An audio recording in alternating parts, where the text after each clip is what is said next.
That's the emergency channel. I do, like many of you, appreciate the comforts of the everyday routine, the security of the familiar, the tranquility of repetition. Bloody hell. I enjoy them as much as any bloke.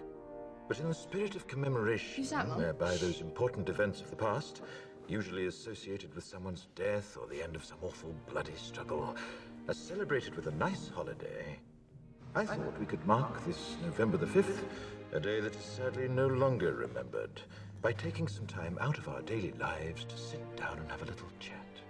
There are, of course, those who do not want us to speak. Let me think, just let me I think. suspect even now, orders are being shouted into telephones, and men with guns will soon be on their way. It's Chancellor Sutler. Damn it! Why? Because while the truncheon may be used in lieu of conversation, words will always retain their power. Words offer the means to meaning, and for those who will listen, the enunciation of truth. And the truth is, there is something terribly wrong with this country, isn't there? You designed it, sir. You wanted it foolproof. You told me every television in London. Cruelty and injustice, intolerance and oppression. And where once you had the freedom to object, to think and speak as you saw fit, you now have censors and systems of surveillance coercing your conformity and soliciting your submission. We need cameras. How did this happen? Who's to blame? Well, certainly there are those who are more responsible than others, and they will be held accountable. But again, truth be told, if you're looking for the guilty, you need only look into a mirror. I know why you did it. I know you were afraid. Who wouldn't be?